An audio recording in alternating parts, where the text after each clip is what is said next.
everybody. It's so nice to be here. Thank you for inviting me, Jill. Lots of friendly faces in the audience. I'm just going to speak very briefly about how we have used this data at Enter the Arena and on another couple of initiatives that I'm involved in the local area where I live. But firstly, I want to say that I love data. I'm obsessed with data. And with myself, like many people in the industry, have been banging on for a long time about more transparency in the industry. It's so important because without that data, it's really hard to make fully informed decisions in business. So this is a really enabling stuff that we're talking about here. And we know the gender funding gap is a massive issue. If we don't resolve it, we are going to continue to live in a world where the businesses are run by men. And we must have more diversity. So my mission and purpose is to support female founders building the startups of the future by empowering them to raise investment and grow and scale their businesses. So I'm driven to this because I'm a serial entrepreneur. I'm a female founder myself. I've had a number of different businesses. My last business, which was a fashion tech company called Upper Street, where you could design your own shoes. Might have a few old fans in the audience here. I raised £2 million in funding for that business, and it was really challenging as a female founder, raising money for a female-focused business. It was a 7-year journey that unfortunately came to an end just over 7 years ago. And I felt compelled to address the issue that female founders face, that it is really, really challenging to raise investment in a very male-dominated world.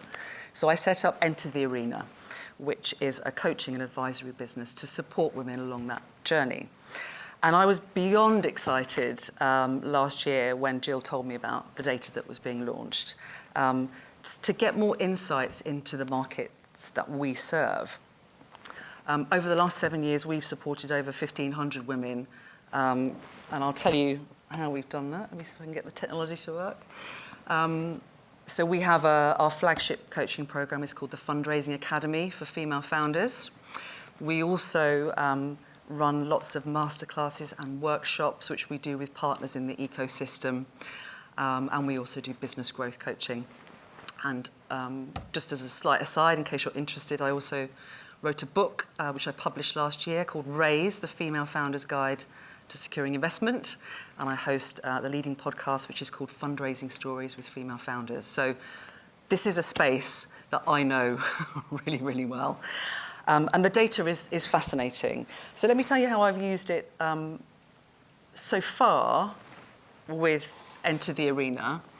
And I think we're only just starting on this journey because obviously there is a huge amount of new data that's coming out, and I'm sure that Jill and John are going to be doing even more in the future. But a couple of ways we've used it. So first of all, for us, when I started Enter the Arena, and I kind of said, right, I'm going to support female founders in raising investment. I cannot tell you how many people said to me, well, there's no business in that, Julia, because there's just, there's not very many female founders, are there? Why don't you help all entrepreneurs? And I said, well, that is the point. That is the point, because there aren't enough female founders building these kind of businesses. But I didn't have the data to prove it. And now, we do understand what that opportunity is in the UK. We know now from this data how many women are starting businesses. We know how many of them are high growth. We know what the gap is. So that's really helpful when we're talking to people in the industry about why what we do is so important. And we know that with only 0.2% of female-led businesses being high growth, there is a significant requirement for support in getting them to take their businesses from the beginning through to the scale-up businesses of the future. Knowing this data also underpins our strategy of making sure that what we do is accessible to all across the whole country, and in fact beyond the UK, because we can work with founders from anywhere. We now know that 81% of female founders are outside of Greater London. And you look at what goes on in the industry, and most of the stuff that happens to support female founders is in London. Every single event that I get invited to is here. And I personally find that really annoying because I don't live in London. And it's really difficult. And when women are building businesses, managing their families, all the things they've got on in their life, it's really difficult for them to get into the capital, to get that kind of support that they need. So knowing that data really helps me feel convinced that, building our what we do is predominantly online. And I think that's the way we need to go as a reasonably small organisation to help female founders everywhere. That knowing that data supports us when we're talking to people in the ecosystem about doing things like masterclasses, workshops, events. But we say, actually, you know what, we don't want to do stuff in London. We want to work with you to do these things across the UK, because this is a big issue. And I've been talking about this stuff for ages, but now we have the data, it's just so much easier to convince people of the need. So that really simple ways that we are using it within Enter the Arena. And I can't wait to see all the extra data that's coming out. And then there's the 2 more initiatives that I'm kind of involved in. So I mentioned I moved out of London. I did the usual sort of escape the city in the pandemic, moved to the Kent Riviera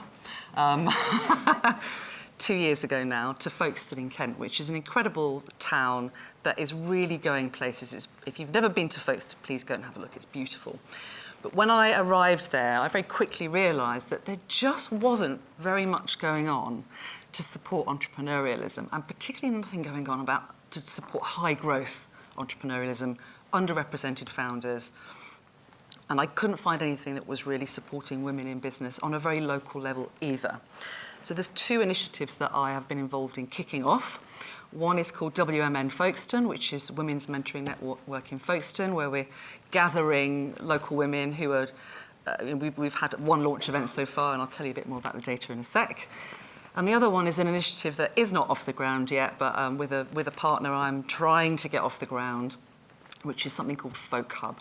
We want to build an innovation hub in Folkestone where we can bring together entrepreneurs, where we can run accelerator programs, where we can support social enterprise and foster this high growth entrepreneurialism in a town which is really going places, as well as supporting the regeneration of the town centre, which is much needed. And again, with both of these initiatives, having some data to support the discussions we're having with people around it is really, really helpful. So again, this first point about understanding our market opportunity. So I'm looking at female-led businesses. When we did the launch event for WMN Folkestone, I thought, right, first thing I'm going to do, I'm going to go to the gender index and just understand a bit more about the women who are in this area. And I was fascinated to see that there are 918 female-led businesses in Folkestone and Hythe. 0 high-growth female founders in Folkestone and Hythe. We had 100 women at the launch event, and when I told them this data, they were like, that's amazing. And I said, well, we've got 100 of you here. If each of you go out and find 8 other women in business in this area, we could have all of us involved in this network, supporting each other, and really make a difference. So just having that data, I think, it really helps with the argument. It also helps us identify the support requirements that people might need. So I was, again, astounded to see that 40% of the female-led businesses in that area, 40% of that 918, are newly formed. That's a lot, I thought. That's quite a lot. And these are women who really need help getting their businesses off the ground. So knowing the difference between the more mature founders and the newer founders is great. And again, once we can layer that in with age of the founders, and we can layer it in with ethnicity, even more powerful. And it helps us build a case for public sector funding, which is really needed, particularly for the Innovation Hub, which is something that is, I think, going to be impossible to get off the ground with private sector funding, to show that there are no high-growth female-led businesses in the area. That's shocking.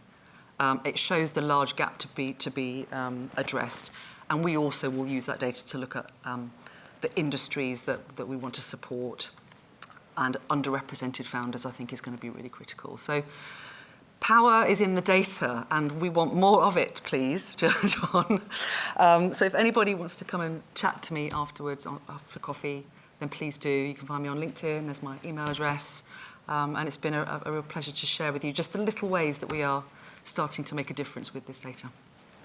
Thank you.